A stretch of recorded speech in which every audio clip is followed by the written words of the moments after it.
ವೀಕ್ಷಕರೇ, ನಾವೀಗ ಇರುವಂಥದ್ದು ಪುತ್ತೂರಿನ ಅರುಣಾ ಥಿಯೇಟರ್ನಲ್ಲಿ. ಪುತ್ತೂರಿನ ಮಟ್ಟಿಗೆ ಮನೋರಂಜನೆಗೆ ಇಂದಿನ ತನಕವೂ ಕೂಡ ಯಾರಿಗೂ ಕೂಡ ಬೇಸರ ಉಂಟು ಮಾಡದೇ ಇರುವಂಥ ಒಂದು ಸಿಂಗಲ್ ಸ್ಕ್ರೀನ್ ಥಿಯೇಟರ್. ಬಹುಶಃ ಪುತ್ತೂರಿನ ಮಟ್ಟಿಗೆ ಪುತ್ತೂರಿನ ಜನರಿಗೆ ಮನೋರಂಜನೆಯನ್ನು ನೀಡಬೇಕು ಅನ್ನುವಂಥ ಉದ್ದೇಶದಿಂದ ಹಲವು ಬಾರಿ ಇದು ಬೇರೆ ರೀತಿಯಾದಂಥ ಪ್ರಯತ್ನಗಳನ್ನು ಮಾಡ್ತಾ ಇದೆ. ಈ ಬಾರಿ ಹೊಸ ಬದಲಾವಣೆಯೊಂದಿಗೆ ನಮ್ಮ ಮುಂದೆ ಬಂದಿದೆ. ಪುತ್ತೂರಿನ ಅರುಣಾ ಥಿಯೇಟರ್ನ ಬಗ್ಗೆ ನಿಮ್ಮಲ್ಲಿ ಅನೇಕರಿಗೆ, ಪ್ರೇಕ್ಷಕರಿಗೆ ಅನೇಕ ನೆನಪುಗಳಿರ್ಬೋದು. ಅದರ ಜೊತೆಗೆ ಇವತ್ತು ನವೀಕರಣಗೊಂಡು ಹೊಸದಾಗಿ ಸೀಟ್ಗಳ ಅಳವಡಿಕೆ ಅಥವಾ ಹೊಸ ಸೌಂಡ್ ಸಿಸ್ಟಮ್ಗಳನ್ನು ಹಾಕುವ ಮೂಲಕ ಅವರು ಹೊಸ ರೀತಿಯಲ್ಲಿ ಪುತ್ತೂರಿಗೆ ತೆರೆದಿಟ್ಟುಕೊಂಡಿದ್ದಾರೆ. ಬನ್ನಿ, ಅರುಣಾ ಥಿಯೇಟರ್ನ ಮೇಲ್ವಿಚಾರಕರು ಕಳೆದ 12 ವರ್ಷಗಳಿಂದ ಅರುಣಾ ಥಿಯೇಟರ್ನ ಉಸ್ತುವಾರಿಯನ್ನು ನೋಡಿಕೊಳ್ತಿರುವಂಥ ನವೀನ್ ಸರ್ ನಮ್ಮ ಜೊತೆಗಿದ್ದಾರೆ. ಸರ್ ನಮಸ್ತೆ. ಇವತ್ತು ಅರುಣಾ ಥಿಯೇಟರ್ಗೆ ಜನರಿಂದ ಯಾವ ರೀತಿಯಾದಂಥ ರೆಸ್ಪಾನ್ಸ್ ಇದೆ? ಬಹಳಷ್ಟು ಒಳ್ಳೆ ರೆಸ್ಪಾನ್ಸ್ ಇದೆ, ಆದರೆ ಸಣ್ಣ ಸಣ್ಣ ಕಂಪ್ಲೇಂಟ್ಗಳು ಇದೆ. ಸೀಟ್ಗಳ ಬಗ್ಗೆ ಆಗಲಿ ಅಥವಾ ಸ್ವಲ್ಪ ಹಳೆಯ ಥಿಯೇಟ್ರು, ಅದನ್ನು ಒಂದು ರೀತಿಯಲ್ಲಿ ಮಾತ್ರ ಅದನ್ನು ರಿನೋವೇಷನ್ ಮಾಡಲಿಕ್ಕೆ ಆಗುತ್ತೆ. ಆ ರೀತಿಯಲ್ಲಿ ನಾವು ಇವಾಗ ಸೀಟ್ಗಳನ್ನು, ಅದು ಬಹುಶಃ ನನ್ನ ಲೆಕ್ಕದಲ್ಲಿ ಸೌತ್ ಕೆನರಾದಲ್ಲೇ ಫಸ್ಟ್ ಟೈಮ್ ಎಲ್ಲ ಪುಷ್ಬ್ಯಾಕ್ ಸೀಟ್ಗಳನ್ನು ಹಾಕಿರೋದು. ಎಲ್ಲೂ ಕೂಡ ಪುಷ್ಬ್ಯಾಕ್ ಸೀಟ್ಗಳು ಇಲ್ಲ, ಸಿಂಗಲ್ ಸ್ಕ್ರೀನ್ಗಳಲ್ಲಿ ಇಲ್ಲ. ಹಾಗಾಗಿ ಅದನ್ನು ನಾವು ಈಗ ಎಲ್ಲ ಪುಷ್ಬ್ಯಾಕ್ ಸೀಟ್ಗಳನ್ನು ರೆಡಿ ಮಾಡಿಕೊಟ್ಟಿದ್ದೇವೆ. ಅದಕ್ಕೆ ಸೌಂಡ್ ಬಗ್ಗೆ ಸ್ವಲ್ಪ ಕಂಪ್ಲೇಂಟ್ ಇತ್ತು, ಅಕಾಸ್ಟಿಕ್ಕಿದು ಸಮಸ್ಯೆ ಇದ್ದದರಿಂದ ಅದನ್ನೆಲ್ಲ ಸರಿಪಡಿಸಲಾಗಿದೆ. ಮತ್ತು ಸೌತ್ ಕೆನರಾದಲ್ಲಿ ಬರೀ 2 ಥಿಯೇಟ್ರ್ಗಳು 7.1 ಸೌಂಡ್ ಸಿಸ್ಟಮ್ ಇರೋದು. ಅರುಣಾ ಥಿಯೇಟ್ರು ಪುತ್ತೂರು ಮತ್ತು ಮೂಡಬಿದ್ರೆ ಅಮರಶ್ರೀ 2 ಚಿತ್ರಮಂದಿರಗಳು 7.1 ಸೌಂಡ್ ಇರೋದು. ಆ ಸೌಂಡು ಅನುಭವಿಸಿದವರಿಗೆ ಗೊತ್ತಿದೆ, ಅದರ ಬಗ್ಗೆ ಗೊತ್ತಿದೆ. ಅದರಲ್ಲಿ ಸ್ವಲ್ಪ ಅಕಾಸ್ಟಿಕ್ಕಿದು ಸ್ವಲ್ಪ ಸಮಸ್ಯೆ ಇದ್ದದರಿಂದ ಸ್ವಲ್ಪ ಕಂಪ್ಲೇಂಟ್ಸ್ ಇತ್ತು, ಅದನ್ನು ಸರಿಪಡಿಸಲಾಗಿದೆ. ಈಗ ಫುಲ್ ಅದನ್ನು ಅನುಭವಿಸ್ಬೋದು, ಕ್ವಾಲಿಟಿಯನ್ನು ಅನುಭವಿಸ್ಬೋದು. ನಮಗೆ ಈ ಸೀಟ್ ಅರೇಂಜ್ಮೆಂಟನ್ನು ಒಂದು ಸ್ವಲ್ಪ ತೋರಿಸ್ಬೋದಾ ಹೇಗೆ?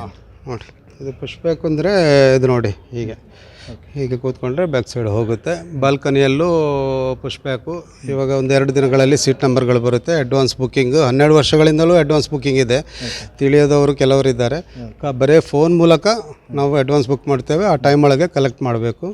ಆಮೇಲೆ ಸಣ್ಣ ಬಾಲ್ಕನಿ ಆಗಿರೋದ್ರಿಂದ ಕೆಳಗಡೆನೂ ಒಂದು 80 ಸೀಟನ್ನು ರಿಸರ್ವೇಷನ್ ಅಂತೇಳಿ ಇಟ್ಕೊಂಡಿದ್ದೀವಿ ನಾವು. ಬೇಕಾದ ಫುಲ್ ಆದ ಕೂಡಲೇ ಕೆಲವರು ಮೂಡ್ ಆಫ್ ಆಗುತ್ತೆ. ಸಣ್ಣ ಬಾಲ್ಕನಿ 126 ಇದೆ, ಕೆಳಗಡೆ 80 ಸೀಟ್ಸನ್ನು ನಾವು ಅಡ್ವಾನ್ಸ್ ಬುಕ್ಕಿಂಗ್ ಅಂತ ಇಟ್ಕೊಂಡಿದ್ದೀವಿ. ಫುಲ್ ಆದ ಕೂಡಲೇ ಕೆಳಗಡೆ 80 ಸೀಟ್ಸ್ ಫಸ್ಟಿಗೆ ಕೊಟ್ಟು ಬಿಡ್ತೀವಿ, ಸೀಟ್ ನಂಬರ್ ಹಾಕಿ ಕೊಡ್ತೀವಿ. 1-2 ದಿನಗಳೊಳಗೆ ಸೀಟ್ ನಂಬರ್ಸನ್ನು ಹಾಕಿ ಕೊಡ್ತೀವಿ. ಒಟ್ಟು ಎಷ್ಟು ಸೀಟ್ನ ವ್ಯವಸ್ಥೆ ಇದೆ ನಿಮ್ಮ? ಒಂದು 550ರವರೆಗೆ ಇದೆ. 550ರವರೆಗೆ. ಈಗ ರಿಯೂನಿಯನ್, ಈಗ ಹೊಸದಾಗಿ ನೀವು ನವೀಕರಣ ಮಾಡುವಾಗ ಕೆಲವರಿಗೆ ಒಂದಷ್ಟು ಭಯ ಇರುತ್ತೆ, ರೇಟ್ ಏನಾದರೂ ಜಾಸ್ತಿ ಆಗಿದೆ ಹೇಗೆ ಅಂತ. ಹೇಗೆ? ಇಲ್ಲ, ಅದೇ 100 ರೂಪೀಸ್ ಬಾಲ್ಕನಿ ಇದೆ, ಕೆಳಗಡೆ 80 ರೂಪೀಸ್ ಇದೆ, ಅಷ್ಟೇ ಇದೆ. ಏನು ಚೇಂಜಸ್ ಏನು ಮಾಡಿಲ್ಲ, ಅಷ್ಟೇ. ಇದನ್ನು ಈ ರೀತಿಯಾಗಿ ನೀವು ಹೊಸತನದಿಂದ ತರೋದ್ರ ಉದ್ದೇಶ ಏನು, ಮತ್ತು ಜನರನ್ನು ಸೆಳೆಯೋದಕ್ಕೆ ಯಾವ ರೀತಿಯಾದಂಥ ಮುಂದಿನ ಪ್ರಯತ್ನಗಳಿದೆ ನಿಮ್ಮ? ಹೊಸ ಪಿಕ್ಚರ್ಗಳು ಬರ್ತಾ ಇರುತ್ತೆ, ಆದರೆ ಕರ್ನಾಟಕದಲ್ಲಿ ಡಿಸ್ಟ್ರಿಬ್ಯೂಷನ್ ಸಿಸ್ಟಮ್ ಸ್ವಲ್ಪ ತೊಂದರೆ ಇದೆ. ಮಿನಿಮಮ್ ಗ್ಯಾರಂಟಿ ಅಂತ ಹೇಳಿ ಏನೇನೋ ಲಕ್ಷ ಕೇಳ್ತಾ ಇರೋದ್ರಿಂದ ಕೆಲವು ತರಲಿಕ್ಕೆ ಕಷ್ಟ ಆಗುತ್ತೆ. ಅದು ಕವರ್ ಆಗೋದಿಲ್ಲ.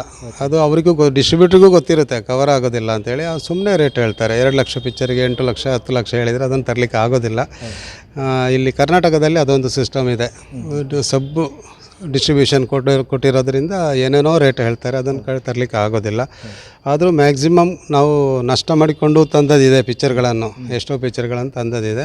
ಈಗ ಇವತ್ತಿನಿಂದ ಚಾರ್ಲಿ ಪಿಕ್ಚರು 1-2 ವಾರ ಮೊದಲೇ ಬರಬೇಕಿತ್ತು, ಚಾರ್ಲಿ ಪಿಕ್ಚರು. ಅದರ ತುಳು ಫಿಲಮ್ನ ಸ್ವಲ್ಪ ಕಲೆಕ್ಷನ್ ಇದ್ದದ್ರಿಂದ ಕಂಟಿನ್ಯೂ ಮಾಡಬೇಕಾಯ್ತು.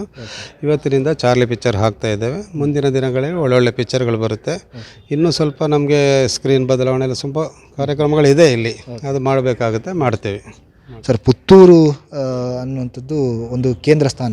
ನಮ್ಮ ಈ ಮಂಗಳೂರು ಭಾಗದಲ್ಲಿ ನೋಡೋದಿದ್ರೆ ಭಾಳ ಪುತ್ತೂರು ಅಂತ ಹೇಳಿದ್ರೆ ಅದಕ್ಕೆ ಆ ಹೆಸರಿಗೆ ಒಂದು ಪ್ರಾಮುಖ್ಯತೆ ಇದೆ. ಪುತ್ತೂರಿನಲ್ಲಿ ಒಂದು ಸಿನಿಮಾ ಥಿಯೇಟರ್ ಇರೋದು ಅರುಣಾ ಥಿಯೇಟರ್ ಮಾತ್ರ. ಅದರ ಬಗ್ಗೆ ಎಷ್ಟು ಹೆಮ್ಮೆ ಇದೆ. ಮತ್ತು ಇಲ್ಲಿಗೆ ಜನರು ಬರೋದಿಲ್ಲ ಅನ್ನುವಂಥ ಒಂದು ಹೊರಗಡೆ ಗಾಳಿ ಮಾತಿದೆ. ನೀವು ಅದರ ಬಗ್ಗೆ ಏನು ಹೇಳ್ತೀರಿ? ಎಷ್ಟು ಜನ ಬರ್ತಾ ಇದ್ದಾರೆ? ಕೆಲವರು ಹೈ ಕ್ವಾಲಿಟಿ ಮಲ್ಟಿಪ್ಲೆಕ್ಸ್ಗಳಲ್ಲಿ ಕ್ವಾಲಿಟಿಗಳನ್ನು ನೋಡಿರೋದ್ರಿಂದ ಅದನ್ನು ಇದಕ್ಕೆ ಮ್ಯಾಚ್ ಮಾಡಿದರೆ ಸ್ವಲ್ಪ ಕೆಲವರಿಗೆ ಕಷ್ಟ ಆಗ್ಬೋದು. ಅದನ್ನು ಯಾವ ಸಿಂಗಲ್ ಥಿಯೇಟ್ರಲ್ಲಿ ಕೊಡಲಿಕ್ಕೆ ಸಾಧಾರಣ ಬಹುಶಃ 1 ಕೋಟಿವರೆಗೂ ಖರ್ಚು ಮಾಡಬೇಕಾದೀತು. ಆದರೂ ನಾವು ಮ್ಯಾಕ್ಸಿಮಮ್ ನಮಗೆ ಲೀಸ್ ಇರೋದ್ರಿಂದ ನಮಗೊಂದು ಲಿಮಿಟೇಷನ್ ಇದೆ, ಇಷ್ಟೇ ಖರ್ಚು ಮಾಡಬೇಕಂತ. ಆದರೂ ಆ ಲಿಮಿಟೇಷನಲ್ಲಿ ಮ್ಯಾಕ್ಸಿಮಮ್ ಫೆಸಿಲಿಟಿ ಕೊಟ್ಟಿದ್ದೇವೆ ನಾವು. ರೇಟು ಕೂಡ ಕಡಿಮೆನೇ ಇದೆ, ನಾವೇನು ಮಲ್ಟಿಪ್ಲೆಕ್ಸ್ ರೇಟ್ ಚಾರ್ಜ್ ಮಾಡೋದಿಲ್ಲ, ಕಡಿಮೆನೇ ಇದೆ ಅಲ್ವಾ. ಆ ರೇಟಿಗೆ ಇರೋ ಕ್ವಾಲಿಟಿ ಹೈ ಇದೆ. ಆದರೆ ಆ ಕ್ವಾಲಿಟಿಯ ಬಗ್ಗೆ ಗೊತ್ತಿರುವವರು ಭಾರಿ ಹೊಗಳ್ತಾರೆ, ತೊಂದರೆಗಳೇನಿದೆ ಅದನ್ನು ಹೇಳ್ತಾರೆ. ಆದರೆ ಕೆಲವರು ಬಂದು ಸೀಟ್ಗಳ ಬಗ್ಗೆ ಆಗಲಿ ಇನ್ನೊಂದು ಮತ್ತೊಂದು ತೊಂದರೆ ಕೊಡೋದ್ರಿಂದ ಕಷ್ಟ ಆಗ್ತಾಯಿದೆ, ಒಳಗಡೆ ಉಪದ್ರ ಕೊಡ್ತಾರೆ. ಹೌದು, ಕೆಲವರು ಇದ್ದಾರೆ, ಕೆಲವು ಆಡಿಯನ್ಸ್ ಇದ್ದಾರೆ, ತೊಂದರೆ ಕೊಡ್ತಾರೆ ಅವರು, ಸೀಟು ಡ್ಯಾಮೇಜ್ ಮಾಡ್ತಾರೆ, ಏನೇನೋ ಮಾಡ್ತಾರೆ. ಹೌದು, ಅದಕ್ಕೆ ಅವರು ಬರೋದೇ ಬೇಡ, ಅವರು ಸಿನಿಮಾ ನೋಡಲಿಕ್ಕೆ ಬರೋದೇ ಬೇಡ, ತೊಂದರೆ ಕೊಡೋರು. ಒಳ್ಳೆ ಫ್ಯಾಮಿಲಿ ಆಡಿಯನ್ಸ್ ಇಲ್ಲಿ ಬರ್ತಾ ಇದ್ದಾರೆ. ಪುತ್ತೂರು ಸೌತ್ ಕೆನರಾದಲ್ಲೆಲ್ಲ ಹಾಗೆ ಒಳ್ಳೆ ಆಡಿಯನ್ಸ್ ಬರ್ತಾರೆ. ನಮಗೆ ಮತ್ತು 94ಇಂದ ಸಿನಿಮಾ ಲೈನಲ್ಲಿ ಇರೋದ್ರಿಂದ ಆಡಿಯನ್ಸ್ ಬಗ್ಗೆ ನಮಗೆ ಹೆಚ್ಚಾಗಿ ಗೊತ್ತಿದೆ. ಮಂಗಳೂರಲ್ಲೆಲ್ಲ ಥಿಯೇಟ್ರ್ ಇತ್ತು ನಮಗೆ, ಅದರಿಂದ ಹೆಚ್ಚಾಗಿ ಗೊತ್ತಿದೆ ನಮಗೆ. ಎಲ್ಲ ಫೆಸಿಲಿಟಿ ಮ್ಯಾಕ್ಸಿಮಮ್ ನಾವು ಮಾಡಿಕೊಟ್ಟಿದ್ದೇವೆ, ಅದರ ಸದುಪಯೋಗ ಪಡೆಯಿರಿ. ನವೀನ್ ರವರ ಮಾತುಗಳಲ್ಲಿ ಪ್ರಮುಖವಾಗಿ ವ್ಯಕ್ತವಾದಂಥದ್ದು ಸಿನಿಮಾಗಳನ್ನು ನೋಡಿ ಆದರೆ ಥಿಯೇಟರ್ಗಳನ್ನು ಹಾಲ್ ಮಾಡಬೇಡಿ ಅಂತ. ಬಹುಶಃ ಪುತ್ತೂರಿಗೆ ಅವರು ಒಂದಷ್ಟು ಕಳೆದ 12 ವರ್ಷಗಳಿಂದ ನವೀನ್ ರವರು ಅದಕ್ಕಿಂತಲೂ ಹೆಚ್ಚಿನ ವರ್ಷಗಳ ಅರುಣ ಥಿಯೇಟರ್ ಸೇವೆಯನ್ನು ನೀಡ್ತಾ ಇದೆ, ಮನೋರಂಜನೆಯನ್ನು ಜನರಿಗೆ ನೀಡ್ತಾ ಇದೆ. ಹಾಗಾಗಿ ಫ್ಯಾಮಿಲಿ ಆಡಿಯನ್ಸ್ಗಳು ಬರುವ ಕಾರಣ ಸೀಟ್ಗಳನ್ನು ಹಾಲ್ಗಡುವಂಥದ್ದು ಅಥವಾ ಇನ್ನಿತರ ಬೇಡದ ಕೆಲಸಗಳನ್ನು ಪ್ರೇಕ್ಷಕರು ಮಾಡದೆ ಈ ಸಿಂಗಲ್ ಸ್ಕ್ರೀನ್ ಥಿಯೇಟ್ರ್ ಏನಿದೆ ಇದನ್ನು ಉಳಿಸಿಕೊಳ್ಳುವಲ್ಲಿ ಪ್ರೇಕ್ಷಕರು ಕೂಡ ಸಹಕರಿಸಬೇಕು ಅನ್ನುವಂಥದ್ದು ಮೇಲ್ವಿಚಾರಕರ ಮಾತುಗಳು. ಸುದ್ದಿಯ ಕಡೆಯಿಂದಲೂ ಕೂಡ ಅವರಿಗೆ ವೆಲ್ವಿಷನ್ನು ಮಾಡ್ತಾ ಮುಂದಕ್ಕೂ ಕೂಡ ಈಗ ಇದೇನು ಹೊಸತನವನ್ನು ಪಡ್ಕೊಂಡಿದೆ, ಇನ್ನಷ್ಟು ಈ ಅರುಣ ಥಿಯೇಟರ್ ಬೆಳೆಯಲಿ ಅಂತ ಹೇಳ್ತಾ ಕ್ಯಾಮರಾ ಪರ್ಸನ್ ಶ್ರೀಶೇಖರ್ ಅಜಮರ್ ಜೊತೆಗೆ ಶಿವಪ್ರಸಾದ್ ರೈ, ಸುದ್ದಿ ನ್ಯೂಸ್, ಪುತ್ತೂರು. ಸುದ್ದಿ ಚಾನಲ್, ಕ್ಷಣ ಕ್ಷಣದ ಸುದ್ದಿಗಾಗಿ.